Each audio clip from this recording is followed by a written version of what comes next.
Astrology से related महत्वपूर्ण जानकारियाँ प्राप्त करने के लिए मेरे चैनल को सब्सक्राइब कीजिए और लेटेस्ट नोटिफिकेशन के लिए बेल आइकॉन को भी प्रेस करिए। नमस्कार दोस्तों, मैं सीमा डेमन मेरे इस यूट्यूब चैनल में आपका बहुत बहुत स्वागत करती हूँ। आज हम रत्नों के बारे में पूरी जानकारी प्राप्त करेंगे। इस वीडियो में सभी राशि रत्न के बारे में मैं आपको जानकारी दूंगी। वैसे तो मैंने छोटे छोटे वीडियो बना रखे हैं अलग अलग रत्नों के बारे में, लेकिन यह एक कंबाइंड वीडियो है जिसमें आपको सभी रत्नों के बारे में पूरी जानकारी प्राप्त होगी। धारण विधि कैसे अपनानी है और कौन सा रत्न कौन से ग्रह से रिलेटेड होता है वह भी मैं आपको पूरी जानकारी दूंगी। दोस्तों, रत्न एक ऐसी चीज है जो बिना कुंडली विचार करवाए आप बिल्कुल भी धारण नहीं करें। दोस्तों, हमेशा राशि के अनुसार रत्न नहीं धारण किया जाता है। ऐसा नहीं है कि मेरी कर्क राशि है मैंने मोती धारण कर लिया या मेरी कुंभ राशि है मैंने नीलम धारण कर लिया। ऐसी गलती आप बिल्कुल भी नहीं करें। कुंडली विचार करवा के ही आप रत्न हमेशा धारण करें और कुंडली भी एक अच्छे एस्ट्रोलॉजर से दिखाएं तो ही आपके जीवन के लिए वह अच्छा रहेगा। दोस्तों, क्योंकि पिछले मैंने एक दो दिन पहले एक जातक की कुंडली देखी थी और 90% मेरे पास वही जातक आते हैं जिन्होंने गलत रत्न धारण कर रखे होते हैं। वह कहते हैं कि मैंने मूंगा धारण कर रखा है और गोमेद धारण कर रखा है। जब उनकी कुंडली का विचार मैंने करा तो मैंने देखा 8वें भाव का मालिक मंगल था उनके और राहु भी उनकी कुंडली में नेगेटिव था, 6th हाउस में स्थित था। तो कैसे कोई ज्योतिष उन्हें गोमेद और मूंगा रिकमेंड कर सकता है, मैं विश्वास ही नहीं कर पाई। और जब उनकी प्रॉब्लम मैंने देखी तो मैंने उनको वैसे ही बता दिया कि आपने ये गलत रत्नों के कारण आपके जीवन में यह प्रॉब्लम क्रिएट हो रही है। हम तो अच्छे के लिए रत्न पहनते हैं, लेकिन गलत हमारे जीवन में इसलिए होता है क्योंकि हम कुंडली के अनुसार रत्न नहीं पहन लेते हैं। किसी की सलाह से रत्न कभी भी धारण नहीं करें कि उन्होंने मोती धारण करा तो मेरे भी अच्छा रहेगा मोती, ऐसा नहीं है। अलग अलग लग्न कुंडलियों के हिसाब से अलग अलग रत्न होते हैं और चलित कुंडली का प्रेडिक्शन भी करना बहुत जरूरी होता है। इसलिए मेरा यही निवेदन है कि आप इस वीडियो को ज्यादा से ज्यादा शेयर अवश्य करें दोस्तों, ताकि हर जातक के पास ये इंफॉर्मेशन प्राप्त हो कि कौन सा राशि का रत्न होता है, क्या धारण विधि होती है और जब भी रत्न धारण करें तो क्या क्या हमें प्रिकॉशन लेना चाहिए। दोस्तों, और वीडियो अच्छा लगे तो लाइक जरूर करें, क्योंकि जब तक आप लोगों का सपोर्ट नहीं होगा तब तक मैं आगे ज्योतिष को नहीं फैला पाऊंगी। मेरा यही मोटिव है कि मैं हर घर तक ज्योतिष को लेकर जाऊं और हर जातक ज्योतिष शास्त्र में विश्वास करे, क्योंकि जो कार्य हम अच्छे के लिए करते हैं कई बार हमारे साथ बुरा इसलिए हो जाता है क्योंकि वह कुंडली के अकॉर्डिंग अच्छा नहीं होता है। कई बार ऐसा होता है कि हम करियर का चुनाव गलत चूज कर लेते हैं। यह भी मैंने अक्सर देखा है कि गलत करियर चुनाव करने में हम कितनी ही मेहनत कर ले लेकिन सक्सेस हमें जीवन में नहीं मिलेगी, क्योंकि हमने जो करियर का चुनाव करा है वह ग्रह तो हमारी कुंडली में नेगेटिव है, तो हमें सक्सेस कैसे प्राप्त होगी। इसलिए कुंडली विचार के ही आप अपने जीवन में यदि आगे बढ़ेंगे तो 101% आपको हमेशा लाभ की प्राप्ति होगी। दोस्तों, तो चलिए शुरू करते हैं वीडियो। शुरुआत करते हैं सबसे पहले मोती रत्न के बारे में। यह चंद्र ग्रह का रत्न होता है, इसे सदा सिल्वर में ही धारण किया जाता है। क्योंकि चंद्र देव की धातु सिल्वर ही होती है, इसलिए आप किसी अन्य धातु में इसे आप धारण नहीं करें।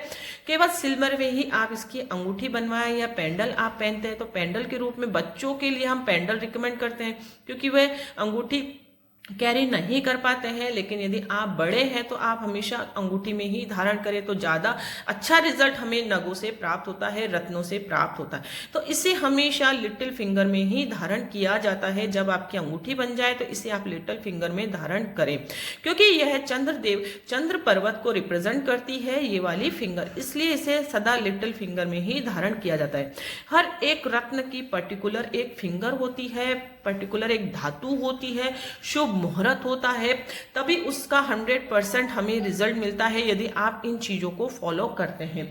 और जब भी आप मोती रत्न खरीदे तो हमेशा लैब टेस्टेड रिपोर्ट के साथ आप खरीदें।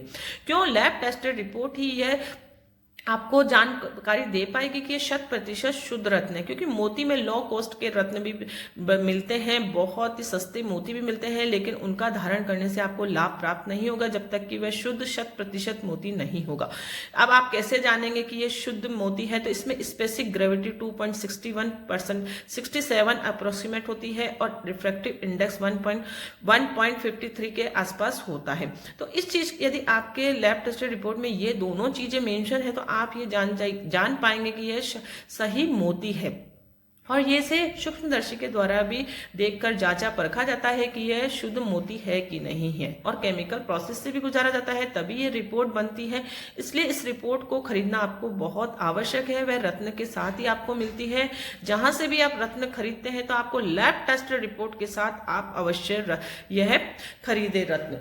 नेक्स्ट रत्न है पन्ना। इसे एमरेट भी कहा जाता है। ये बुध ग्रह का रत्न होता है। आपकी कुंडली में यदि बुध ग्रह योग कारक ग्रह है, कब आपको धारण करना है, पूरा डिटेल वीडियो मैंने बना रखे हैं सभी रत्नों के बारे में। इस वीडियो में मैंने शॉर्ट में आपको जानकारी दे रही हूं। इसलिए यदि आपको डिटेल में जानकारी चाहिए तो आप पर्टिकुलर एक रत्न के बारे में आप मेरे डिटेल में वीडियो देख सकते हैं। ये बुध ग्रह का रत्न है। इसे भी हमेशा चांदी में ही धारण करें। आप सोने में या पीतल में अन्य किसी भी धातु में आप धारण नहीं करें, और इसे भी लिटिल फिंगर में ही धारण करना चाहिए। अब आपका क्वेश्चन होगा माइंड में कि मोती भी लिटिल फिंगर में बताया है और पन्ना भी लिटिल फिंगर में बताया, ऐसा क्यों? क्योंकि ये दोनों ग्रह, बुध ग्रह चंद्रदेव के अति शत्रु है। इसलिए कभी भी मोती के साथ पन्ना नहीं धारण किया जाता है। जब भी आप रत्न धारण करें तो अपनी राशि के अनुसार रत्न धारण नहीं करें। एक पर्टिकुलर एस्ट्रोलॉजर का सहारा लेकर ही आप रत्न धारण करें, क्योंकि रत्न हमेशा हमें बहुत चीजें मेंशन करके रिकमेंड किया जाता है। आपकी सबसे पहले लग्न कुंडली देखी जाती है, प्लेसमेंट देखा जाता है ग्रह का, उसके बाद चलित कुंडली देखी जाती है, और बहुत सी चीजें देखकर ही आपको बताया जाता है कि कौन सा आपको रत्न धारण करना है।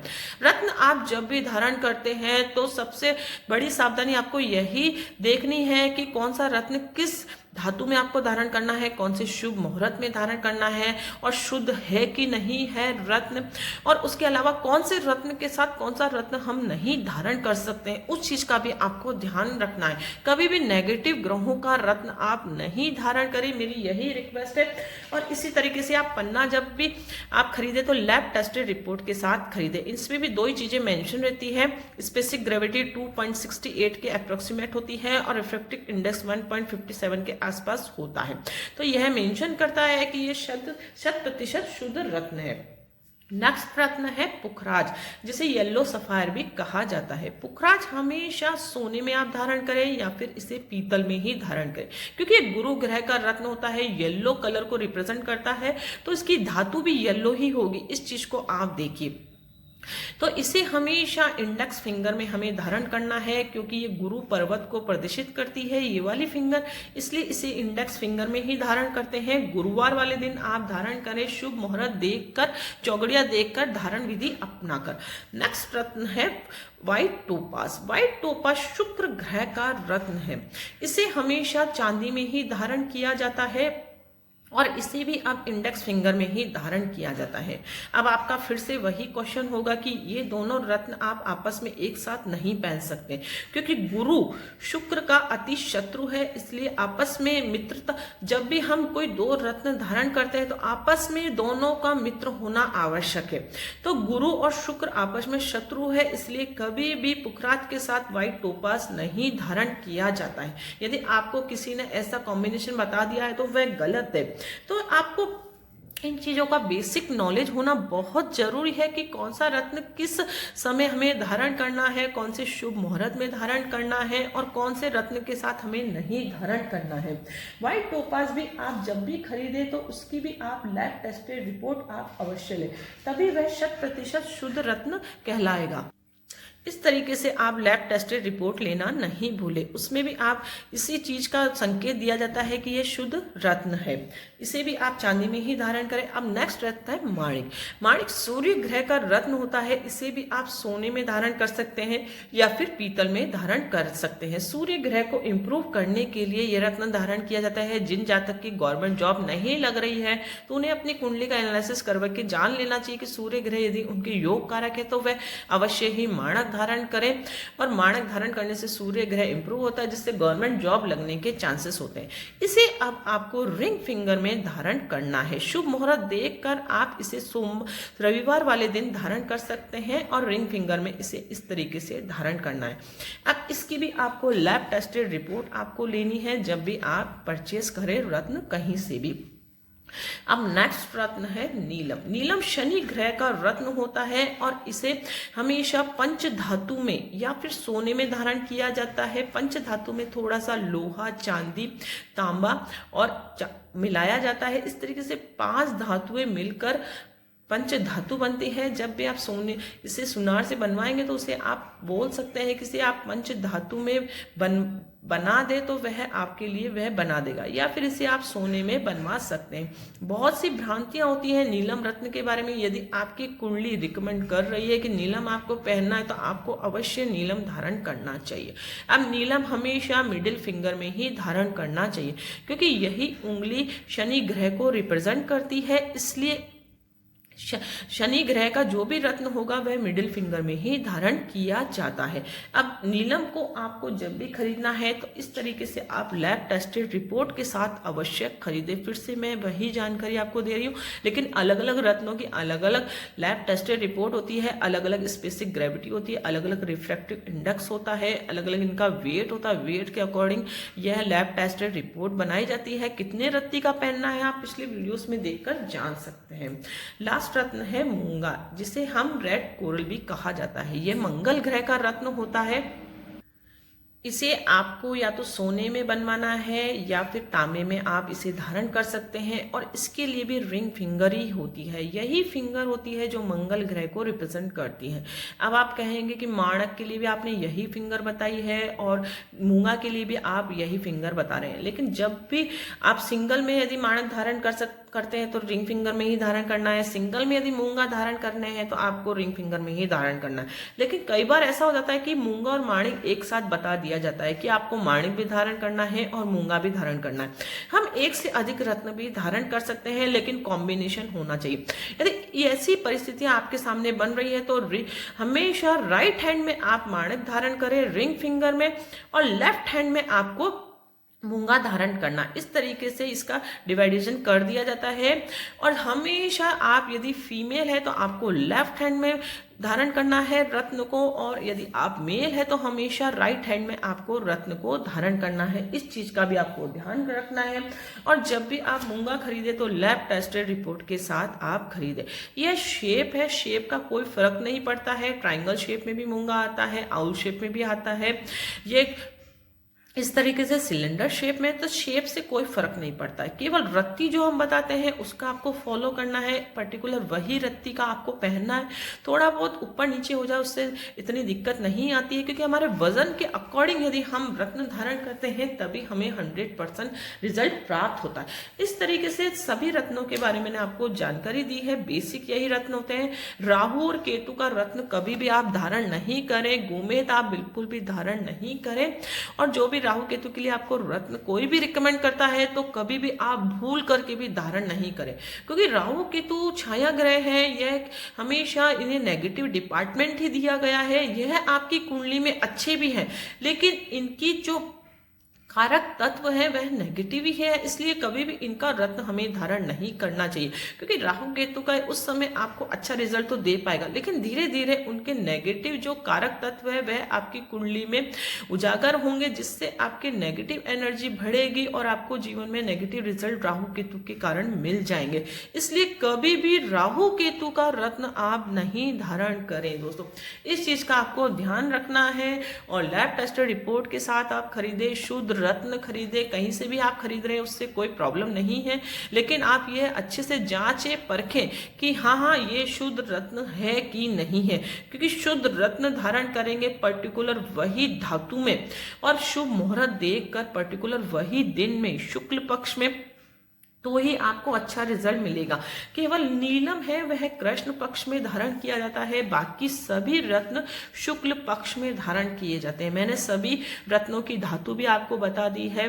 आपको शुभ मुहूर्त वगैरह आप मेरे डिटेल में वीडियो है उनमें देखकर जान सकते हैं, नहीं तो चौगड़ियां आप दिन का चौगड़िया देखकर जान सकते हैं। नीलम रत्न भी ऐसी भ्रांति है कि शाम के समय धारण करना, ऐसा नहीं है। आप इसे भी सुबह के दिन, शनिवार वाले दिन इसे आप शुभ मुहूर्त देखकर धारण कर सकते हैं। चंद्रदेव का रत्न है मोती, इसे आपको सोमवार को धारण करना है। पन्ने को आपको बुधवार के दिन धारण करना है। पुखराज है, इसे आपको गुरुवार के दिन धारण करना है। माणिक है, इसे आपको संडे को धारण करना है, रविवार वाले दिन। नीलम है, उसे आपको शनिवार वाले दिन धारण करना है। मूंगा है, उसे आपको मंगलवार वाले दिन धारण करना है। इसी तरीके से व्हाइट टोपाज है, इसे आपको शुक्रवार वाले दिन धारण करना है। अब डायमंड भी एक जेम्स स्टोन के अंतर्गत ही आता है, लेकिन डायमंड हम रिकमेंड नहीं करते हैं क्योंकि हर कोई अफोर्ड नहीं कर पाता। यदि आप डायमंड पहनते हैं तो इसे आपको रिंग फिंगर में धारण करना चाहिए, क्योंकि डायमंड एक ऐसा रत्न है, बहुत ही रेयर केस में हम धारण करते हैं, लेकिन उसकी सहन शक्ति इसी फिंगर में होती है। उसकी जो रश्मियाँ होती है बहुत स्ट्रॉन्ग होती है, वह केवल इसी फिंगर में वह सहन हो सकती है। इसलिए हमेशा रिंग फिंगर में ही आपको डायमंड धारण करना है और सोने में आपको उसे धारण करना है। आई होप आपको ये जानकारी पसंद आई होगी रत्नों के बारे में। मेरे पास जितना भी जानकारी थी मैंने आप लोगों के साथ शेयर करी है। यदि आपको वीडियो पसंद आएगा तो इसे आप लाइक ज़रूर करें, दूसरों के साथ भी इसे शेयर अवश्य करें, ताकि उन्हें भी इन इन्फॉर्मेशन का ज्ञान हो सके कि रत्नों के माध्यम से हम पॉजिटिव ग्रहों की पावर को बढ़ा सकते हैं, हमारे जीवन में हम पॉजिटिव रिजल्ट प्राप्त कर सकते हैं। एक अच्छे एस्ट्रोलॉजर का सहारा लेकर आप अपने जीवन की हर समस्या से निजात प्राप्त कर सकते हैं। दोस्तों, आपके दिमाग में कोई भी क्वेरीज हो या कोई भी आपके सुझाव हो तो कमेंट्स के द्वारा मुझे जरूर बताएं, और वीडियो कैसा लगा वह भी आप जरूर बताएं दोस्तों, ताकि हमारा हौसला अफजाई हो सके और नेक्स्ट वीडियो हम आप लोगों के लिए बहुत अधिक बेटर से बेटर ला सकें। तो मिलते हैं नेक्स्ट वीडियो में कोई इंटरेस्टिंग टॉपिक के साथ। तब तक के लिए thank you and bye bye.